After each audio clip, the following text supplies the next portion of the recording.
Good morning, everyone. It is 10:30, so if we could make a start, and my name's Philip Owen, as chairman of this committee, so I would like to welcome you all to this meeting of the Governance and Ethics Committee, and in particular Andrew Smith and Zach Francis from Grant Thornton, who will be talking to us about accounts and why they're on time, perhaps.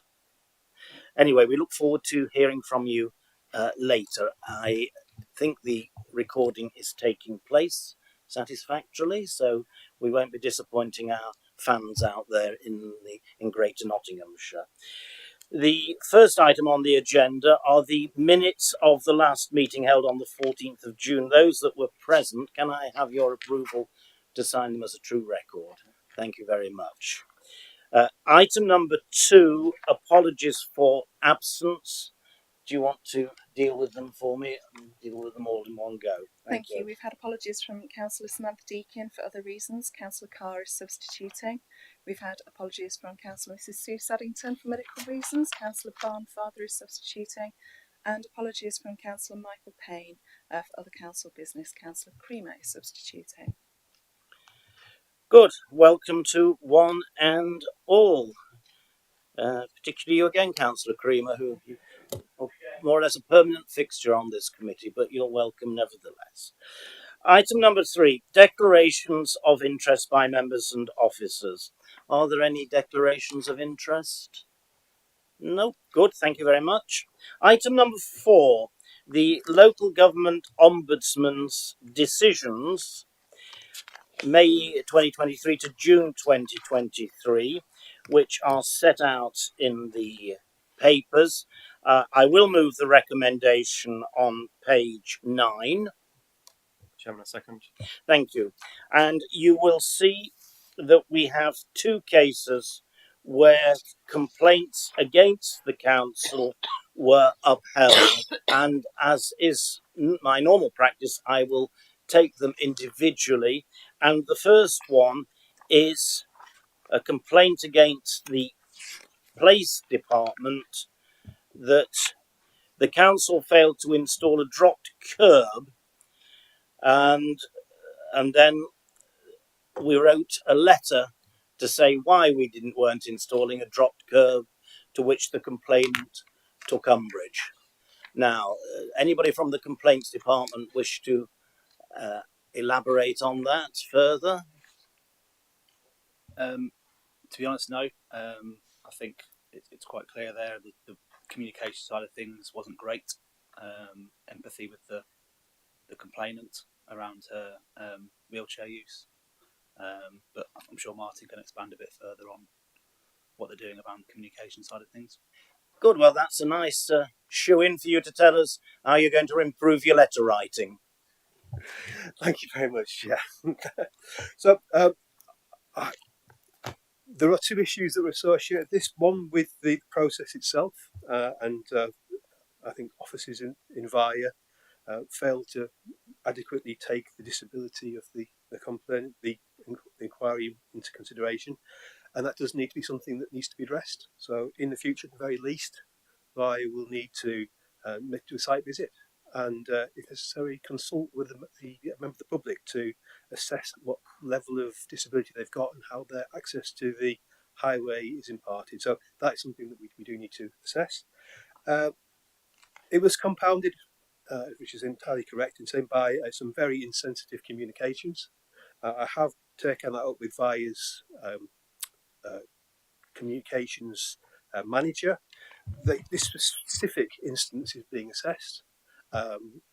The whole chain of the letter writing process that was associated with this is being reviewed, but it's also being assessed within the wider sphere of the communications that VIA send out. This will also form part of the piece around communications that formed one of the outputs of the Highway Services Review, to look at the whole suite of documents which VIA use to communicate with the public. So this is an ongoing piece of work. I do recognise that it wasn't satisfactory in this situation, and we will endeavour to make sure that doesn't happen again. Good. Thank you.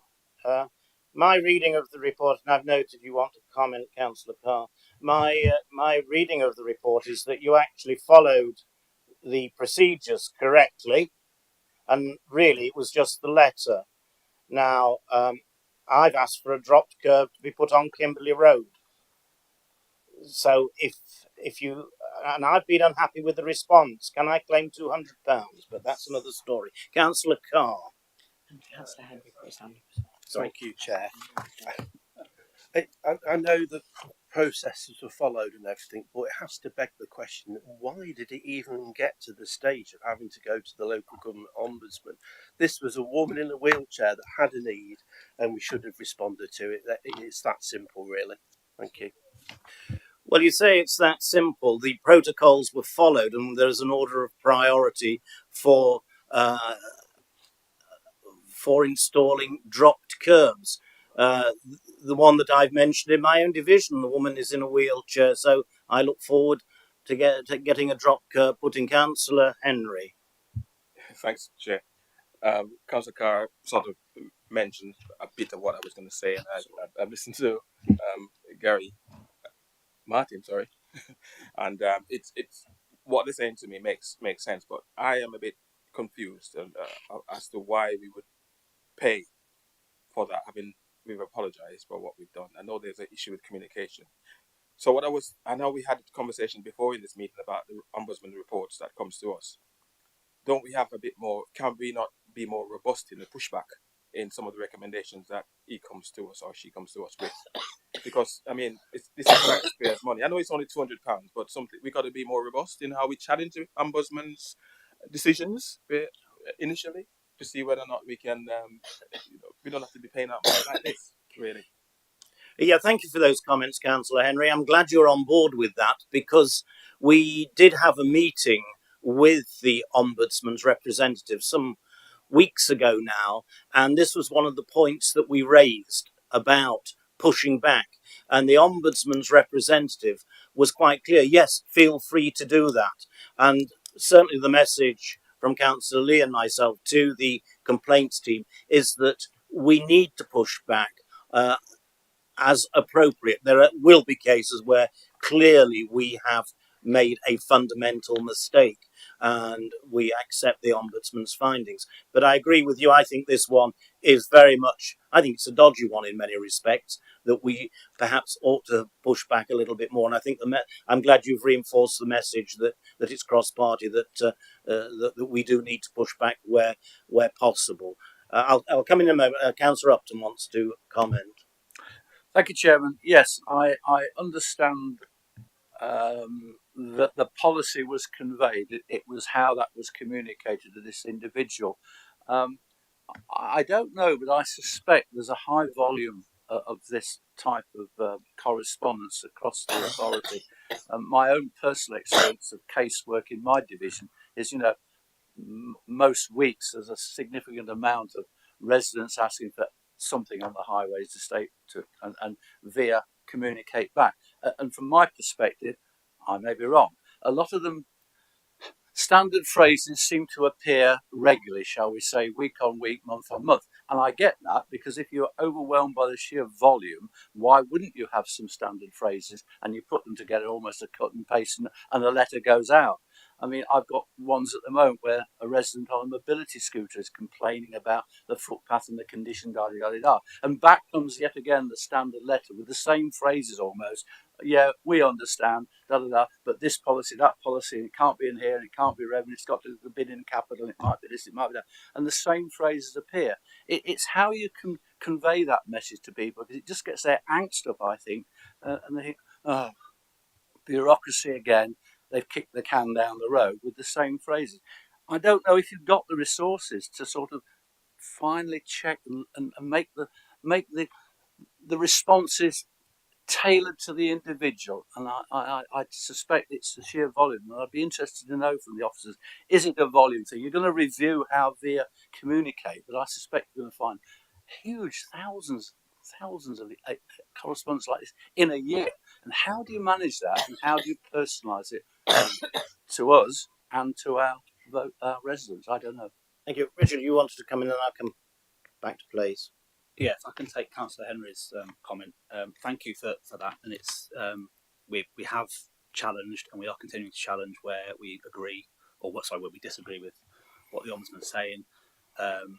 However, there are recommended remedies, and obviously got to be careful what we say about the case. But where there is any element of fault or we have upset a customer, there has to be some kind of remedy. And the Ombudsman's suggestion would actually be higher than £200.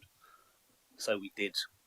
Obviously, with consultation with the department, accept the findings that because we are at fault and she has been disadvantaged, and it's a big deal for her.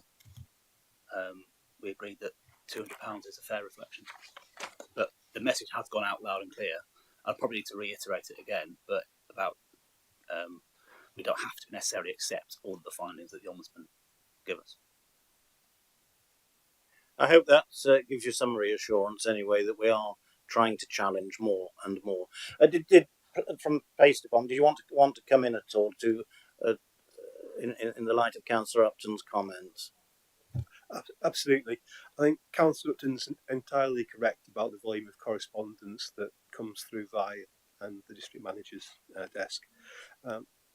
What I would say as well, there are certain consistencies of message that need to go back in these circumstances. If something is a policy, it needs to be communicated back. I will take your comments around what we can do around personalising letters towards individual inquiries back to VIA.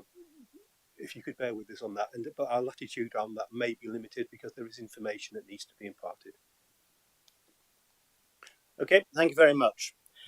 I think we've had a good discussion on that one, and I think messages have got back where they should get back. The next one where fault was found by the Ombudsman was for the way it disclosed information to Ms. X about the risk from her adopted son's birth father. I'm not sure that there was any risk as it turned out, but still, there we are. Richard, do you want to add anything to this? Not loads, to be honest, Chair, but I will say, it says in the report, the complaint is long-standing. It's from initially 4 years ago. I think it started, maybe a bit less. And it went through a very comprehensive process, full stages. She then took ages to go to the Ombudsman. The Ombudsman had it for a long, long time. Clearly, we're deciding about how to go about this, and then came up with a decision that they did. In terms of specific department questions, Sheila's very kindly here to answer any questions on the. Thank you. I think it's fair to say if we took as long in responding to complaints as the Ombudsman did, there would be a lot more Ombudsman's complaints about us, which I find very irritating. Does the department wish to comment on this? No, I don't have anything to add to it. All right. I think Councillor Creamer was first, and then Councillor Butler. Just very quickly pardon me, Chair. Just very quickly on it. Again, there's no problems with the only thing I find disconcerting to some extent is right at the bullet point C, right at the complaint. The council. Sorry, can you just say which one you're referring to? Page 19 of 86. Page 19. 86, bullet point C. Right. The council closed its adoption support case in the early 20 without the knowledge or agreement and left without support. That's the bit that concerns me, and yet the Ombudsman doesn't actually deal with that particular one. So I just want to know that people aren't actually losing the support without knowing it. So that's the only real concern I've got with that, and it's not been dealt with by the Ombudsman, really. We'll have a response on that particular point before I come to you, Councillor Butler, please. So it would have been with knowledge, but unfortunately an email wasn't received, and that's why the complainant didn't know at the time. But it was with her agreement. She hasn't chosen to work with us again, so she did know that, and that's probably why the Ombudsman's there were several parts to the complaint. Not all of it was upheld, and we did when we knew she hadn't received the original email, we did email again in detail, and we did apologise for that. Councillor Butler. Thank you. I want to pick up on that, really, the issue of the email address. It refers on page 21, section 17, And as we've just heard, the email sent to the wrong email address. Now, obviously, the case is what it is, and the finding is what it is, and I probably can't get into the fine details, but it highlights, I suspect, a problem of modern life, current life, in the fact that for one reason or another, people do change their email addresses. And so I guess to a certain extent, in defence to the authority, had the council been aware that this particular person had changed the email address prior, and I mean we probably don't know, but I think it's just highlights how important it is that the service users and everyone who has dealings with the council everyone has a responsibility to ensure that the communication methods are up to date, so correct email addresses and phone numbers and all the rest of it, because as I say, for whatever reason they do change, and usually for perfectly understandable reasons. But so I think what I'm saying here is it's we're in a difficult world really in the way of this, but it's so in the way it all works, but it's so important that people keep their details up to date, I suspect. I'm sure you're quite right on that, Councillor Butler, and I think this is a bit of a storm in a teacup yet again. It's almost the Ombudsman trying to justify their existence by finding fault, when to my mind there's been really no fault at all. Councillor Henry. It's just a clarification. I didn't see it in the report I've read, whether or not it was sent to when it said the wrong address, wrong email address, was it to the same person, but it's the wrong email address, or was it to somebody else? Not sure. It didn't make it. That I don't know. We don't know. Do we have any information on it? It wasn't sent to somebody else. It was an incorrect email address, but it also wasn't undeliverable, so it didn't go to anybody else. So there was no disclosure of information that shouldn't have been disclosed. I think that was the point. Councillor Carr. Yes, thank you, Chair. I'm getting a little bit concerned about the language that's being used and the sentiment that's being used against the Ombudsman. The Ombudsman is there for a specific reason, to address people's concerns after it's been looked at 3 times.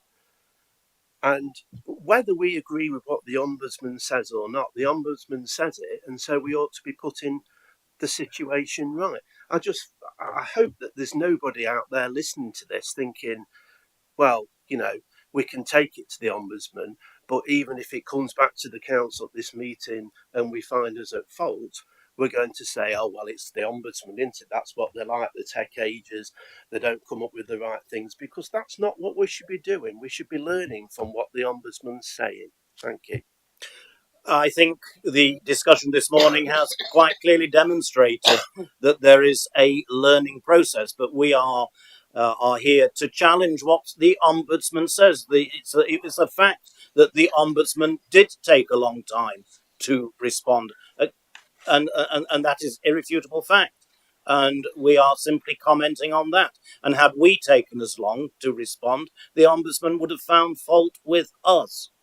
And challenging the findings of the Ombudsman was something that when we met with the Ombudsman's representative, they said you should do that if you feel that you want to. They encouraged us, and I think that was the word that they actually used, unless I'm mistaken. They encourage us to challenge. So we're simply doing what the Ombudsman has told us, and that's right.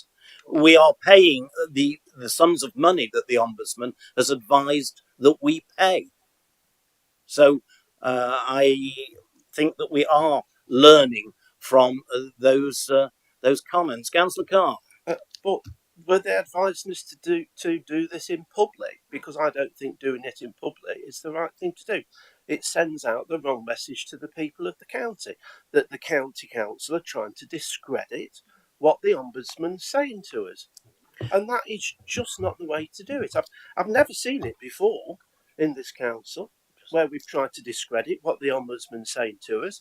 We've always accepted what they've said, and we've tried to put it right, not come up with 101 reasons why the Ombudsman are wrong. That is just not the way that we should be doing it. We haven't come up with anywhere near 101 reasons. We've come up with one or 2 points, and this is a democratic process which needs to be transparent, and this committee will not be gagged. Councillor Lee, followed by Councillor Barnfather. You have stole my words. if we had private meetings behind closed doors, Councillor Carr, I'm sure you'd be the first one to criticise us for that. Well, hopefully we will never find out about closed doors meetings. We have them in a public forum where the residents can listen to their elected members holding to account. Sometimes they'll agree with us and sometimes they won't, but everything should be in the public domain when it comes to this. And hopefully you will agree on that. Councillor Barnfather. Thank you, Chairman. I agree with Councillor Carr that we should be learning from these reports that come before us. But the difference is that I'm a glass half full guy rather than a glass half empty person. So I actually find there's some positivity within the reports that are before us today. There were 5 elements to the complaints that were made by Mrs. X, is it? In relation to 4 of those elements, the Ombudsman found no fault on the part of this council. And if you actually analyse the areas where the Ombudsman did find fault, we sent an email to a wrong email address, but it wasn't a breach of data protection. It was simply, I'm assuming, a wrongly typed email address. You know, we can all accept there's human error probably involved there. And you know what? We're all human and we all make mistakes. And the second element is that there would have been either a MAPA or certainly a public protection meeting involving many agencies, not just this authority. The police would have been there, the school would have been there, various other representatives of agencies involved with dealing with the family. And it would appear that the finding is that it wasn't clear as to which individual, having left that meeting, would then communicate with Mrs. X. Okay, we can learn from that. All agencies should be learning from that. I suppose the interesting bit is it's this authority that's paying compensation. I don't suspect the police, education, anybody else are paying compensation. But there is a learning curve here. But let's look at the positivity of some of this rather than negativity. Thank you. Any further comments? No? Well, the recommendation's been moved and seconded. Are we all in favour? Thank you very much. That's carried. The next item on the agenda, item number 5, is the external audit plan, which is set out for you, and the external audit plan has been circulated to you. There is a recommendation on page 28 for you to note, which I move.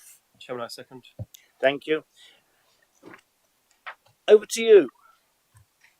I will let Zach present the audit plan. So this, as you say, is just here for information. It sets out the audit plan for the accounts audit and the VFM work for 22-23, but I'll hand over to Zach to just run through the headlines. Thank you, Chair. So, as Andy said, this covers the pension fund and the county council audits 22-23. Have you got?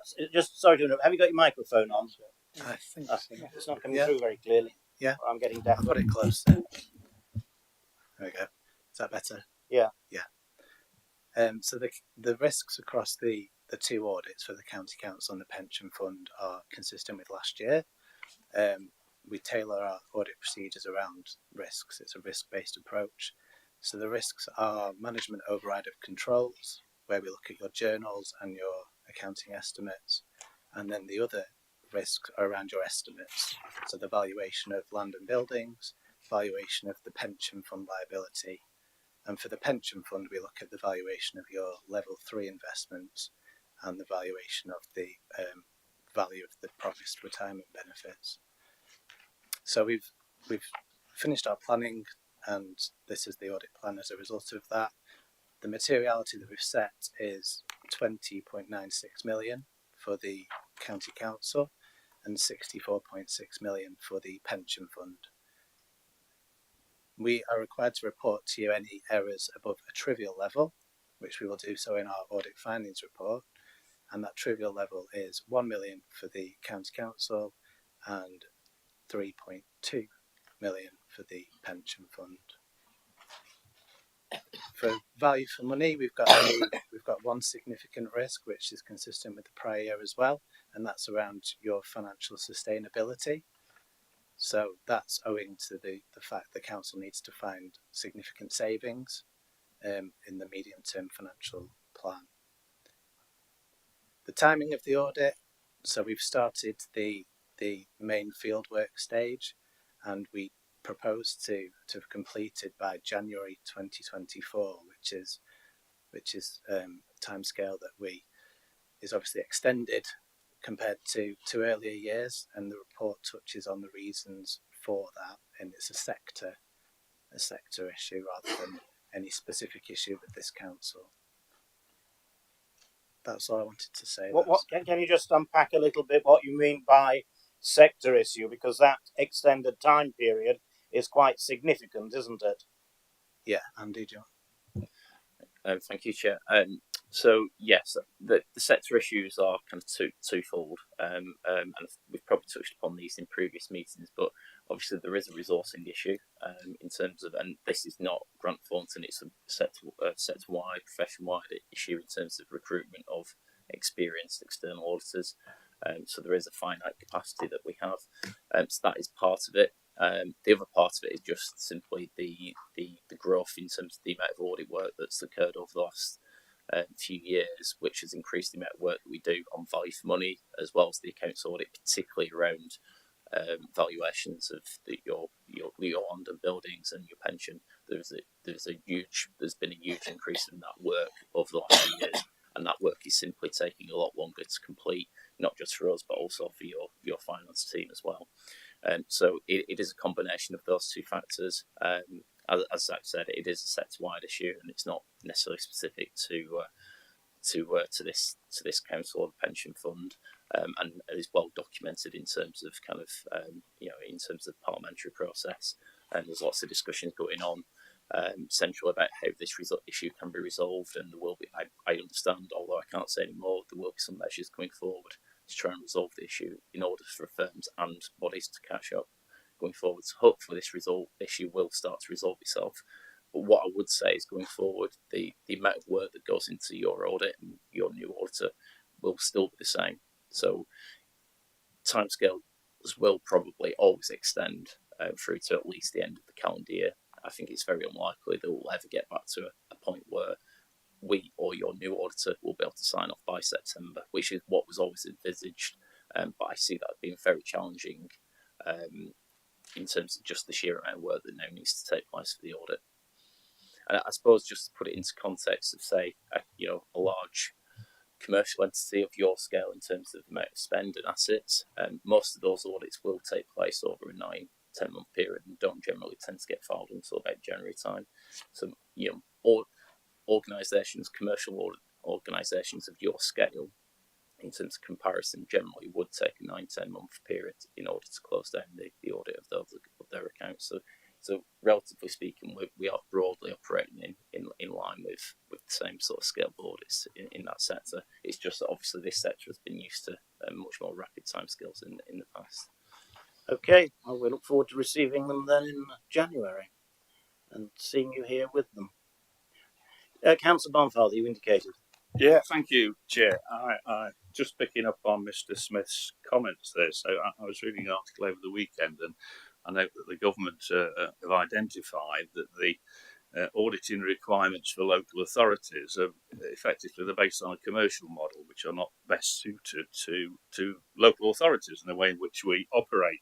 I think there was a quote from one particular authority where they were being asked to value a Roman road as a fixed asset within their authority's asset database, and that would prove rather tricky, I would suspect, for any qualified auditor to be able to do, especially as you would never have an intention of selling that Roman road off to realise its commercial benefit. So it's good that the government are going to actually look at maybe tailor making the requirements for audits and making them a little bit more user-friendly, I suppose, for local authorities.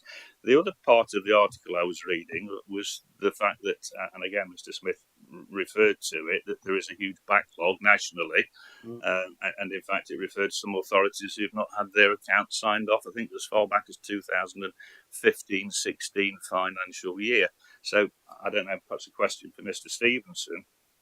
I wonder if you can tell us what was the last year that our accounts were signed off, how up to date we are in terms of our accounts being signed off. Are there any outstanding issues in relation to our accounts? Thank you, Councillor Barnford, for your question. You'll be pleased to note that we are up to date with all of our accounts completed. The last year, the 21-22 accounts were signed off in March, and I'm grateful for Grant Thornton's support in making sure that happened. And we've also had the value for money judgment also published, which came to the last committee. We also one of the few authorities to publish our 22-23 accounts onto our website by the 31st of May statutory deadline.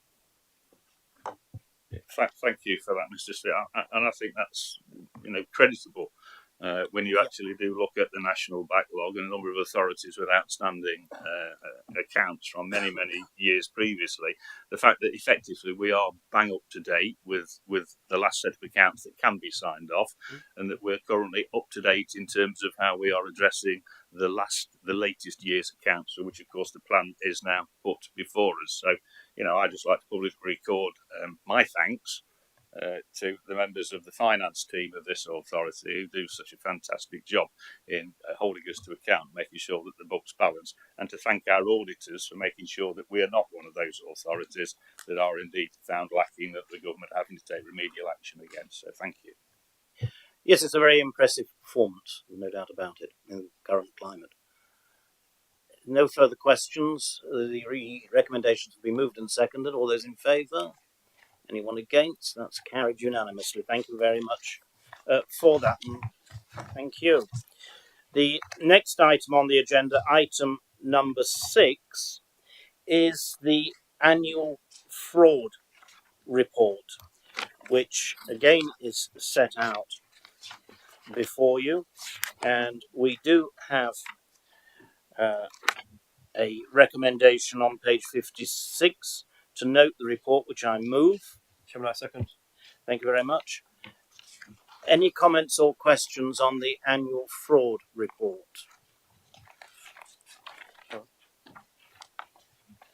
Yes, Councillor Carr. Quick question. The report does mention continual suspected fraud for blue badges, but it actually doesn't list any outcomes. What investigations are being done on this? And I do declare an interest actually here because my wife does have a blue badge. Okay, thank you. Right. I think it does say that a number have, I just can't put my finger on it, but it does say in the report that the outcome is that blue badges have been withdrawn where they're being inappropriately used. So that, in essence, is the ultimate outcome. Okay. If there are no further comments or questions on that report, can I have a show of hands? All those in favour of accepting it? Thank you. That's unanimous. The next item on the agenda is the internal audit report, item number 7. I'll just turn to it. The internal audit progress term 3 2022-23 and term 2 23-24 plan, which again is set out in front of you. And there is a recommendation on page 74 for us to note, which I move. Chairman, I second. Thank you. Any comments from members, officers on this report? No, in which case can we go to the vote then? All those in favour? Anyone against? That's unanimous. Thank you very much. And the last item on the agenda is the work programme, which again is set out before you. I think you wanted to say something, didn't you, on that? So, following you raising this at Overview Committee, Councillor Creamer, I'm going to add the review of the arm's length organisations to January's on the work programme. So you were right, it wasn't on. Always happy to oblige. Thank you. Move the work programme, the recommendation. Chairman, I second. All those in favour? Sorry? Oh, sorry, I thought you had indicated. All right, before we go to the vote, then a comment from Councillor Carr. Chair, about something that should be on here but isn't on here. You mentioned that this is a democratic committee. It is. You're absolutely right. And before you leap in and have a go, one of my colleagues for not being at the working party on consultation because she was ill, and it was ill in time, so we couldn't get a substitute. The Constitution is silent on whether a working party can go straight to full council. I've never known in my 20 years of being a council a working party not go back to the committee that formed it and go straight to a full council. As the Constitution is silent on this matter, who decided to take advantage of that? We know it isn't officers. And I would also like to point out that this matter has actually been referred to the Centre for Governance and Scrutiny, and they are investigating it as to whether it is a legal decision made by the full council last week. Thank you. Well, we await their verdict with interest, but my understanding of the Constitution is that the full council is the sovereign body of this council, and therefore it can decide whether or not to implement a new constitution or changes to the constitution without any reference to an in-between committee. In effect, what we would have been doing, the working group, if you wanted it to present its findings to this committee, we would have then gone through it then, and then it would have had to have been referred on to the full council in order to be adopted. The purpose of the working group was to bring a cross-party group together to try and come to an agreement that could be presented to the full council, which is the sovereign decision-making body of the council. Councillor Carr. It wasn't, was it? It was a decision made by, I understand, 4 people at the working group. The Labour member on that was very unhappy with what happened, wasn't at all happy that the findings of that working group actually weren't shared with him before it went to full council. That this just is not the right way to do it. If it had come back to this council, yes, I grant you, some of the things would have gone through because the Conservative group have a majority on this committee. However, some of the things might not have gone through. And I've spoken to several Conservative members who are actually extremely unhappy with some of the things that happened, because one day you might be in opposition, and then you'll see how this affects opposition in this council. It is just not sane and rational governance, in my opinion, and it's completely aimed at gagging people. The last thing we wish to do is, and I'll come to you in a moment, Councillor Barnfather, the last thing we wish to do is to gag people. And as I said at the full council meeting, the idea was to streamline and to enable the whole range of groups that are on this council of full participation. And I think that is what it achieves. Councillor Barnfather. Thank you, Chair. I think maybe we have to go back to the origins of the working party, because it wasn't actually set up by this committee. It was actually set up when we transitioned from a committee system to a cabinet system to involve all political groupings on this authority. So the leadership of each political group were contacted, and they nominated their representatives. The Conservative group nominated me as their business manager. The Labour group nominated Councillor Pringle as their deputy leader. Councillor Henry first, and then it was changed. Yeah. Sorry, apologies. Yes, it changed to Councillor Pringle. I believe you were either on holiday or ill, Errol, so I apologise for that. And the Independent Alliance nominated their deputy leader.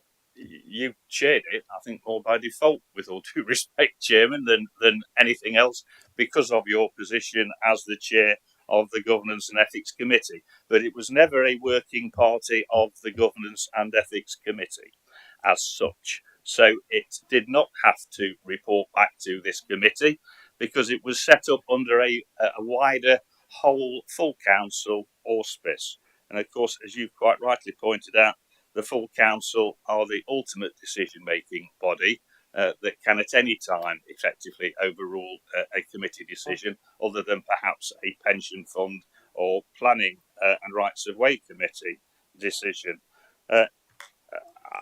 I'll be perfectly honest.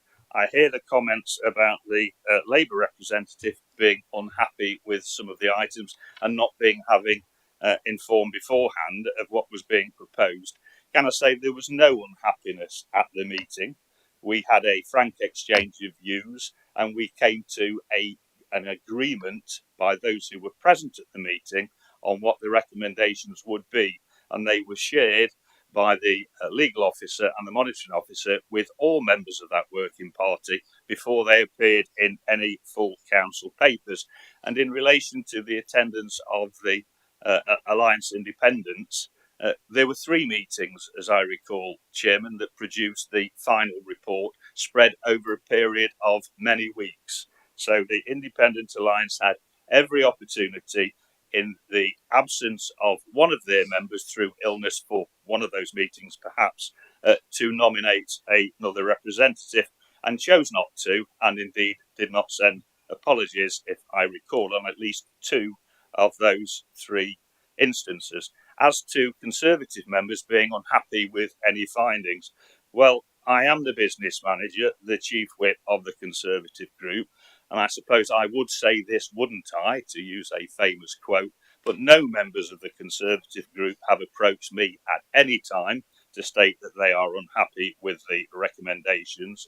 No members of the Conservative group have raised any issues at our group meetings, which are full and frank, open and democratic.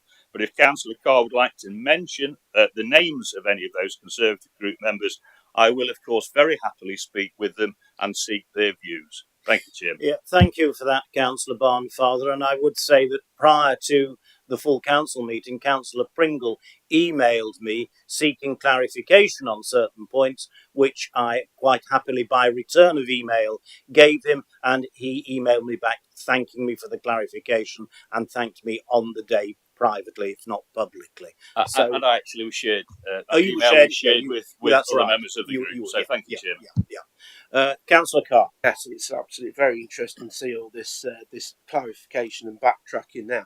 The fact that 3 people have come to me and mentioned how unhappy they were and have not been to you, Councillor Barnfather, means that I'm not going to tell you who their names are.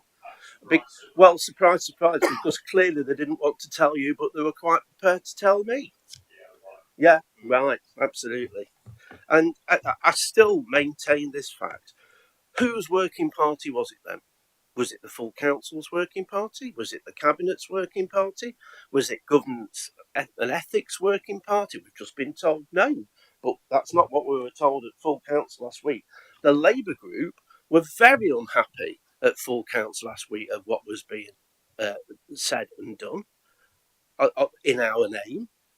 So I just cannot understand, and it's actually something that needs to be looked at quite urgently within the Constitution, as to why a working party, without going to anybody else, with a wider remit, with more people on it, was able to go straight from working party report, straight to full council, without any scrutiny on the way. That just is not right. And I'll ask the original question, which nobody has answered. The Constitution is silent on this matter.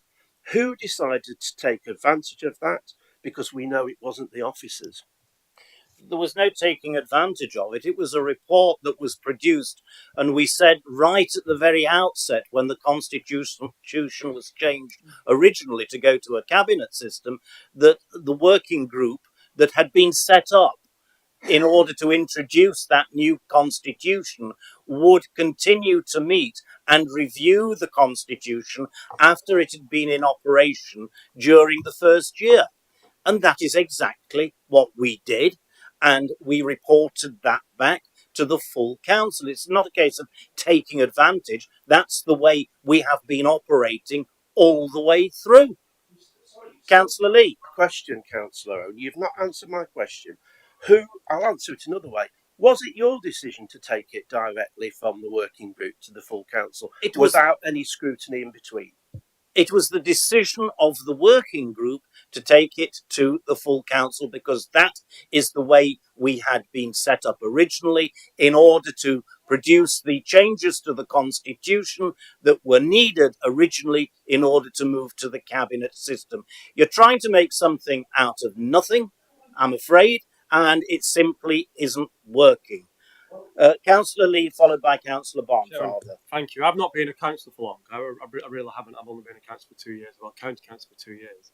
And it's quite shocking to me that Councillor Carr seems to be arguing that he wants the decision made by 10 people in this room rather than the full council. The decisions made affect every single member of this council. So for the full council members to vote on it and make the decision is the right mechanism. And even if you were to call in the decision, it would yet again be the full council that made that decision. You might not be happy with the decision.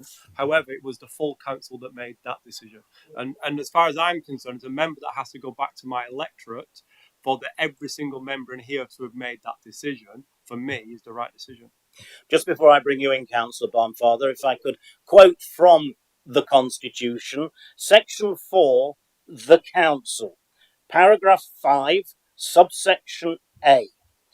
In addition to the above functions listed below are reserved to the full council and can only be discharged by the full council, adopting and making any changes to the constitution, subject to the delegation to the monitoring officer to make minor and consequential amendments and to give effect to any permitted changes made by the leader in relation to the executive arrangements as set out in changes to the Constitution, Section 1. It's quite clear there in the Constitution that it's reserved to full council. It's reserved, those are the rules, and we have abided by the rules, as we always do. Councillor Barnfather. Thank you, Chairman. My recollection of one of the recommendations on the original report that went to full council, in which we set out the new constitution on the basis of the work of the working party, was that working party would continue to meet and would periodically, and I can't remember whether it was 12 months or 6 months, would periodically review the constitution and bring forward any further changes as a result of issues which had been identified during its early implementation. And I'm sure that was one of the recommendations that full council voted on. That's right. And I also mentioned last week that the working group would be looking at scrutiny as well. And we were inviting additional members from Overview and Scrutiny to join us. Councillor Carr. Can we move this forward then? And can I make a suggestion that if any constitutional recommendations are made in the future, that they actually come to this committee before they go to full council for full scrutiny? I'm afraid going from a working group straight to full councillor is not scrutiny, and scrutiny in a cabinet system is vital. It's not scrutiny, it's changes to the constitution and adopting the constitution, and I've read out the rules that we stick to. We're having a working group that scrutinises those the constitution and scrutinises any proposed changes, and then if it comes up with a recommendation, it will go to full council as per the constitution. Anyway, we've had a full discussion on this. The work programme has been moved and seconded. Can I have a show of hands for those in favour? Anyone against? No, that is carried. Thank you very much. That brings us to the end of the meeting. First time I've known a work programme take so long, but still it's worth getting our work sorted out, isn't it? Thank you very much for your attendance, and I declare the meeting closed.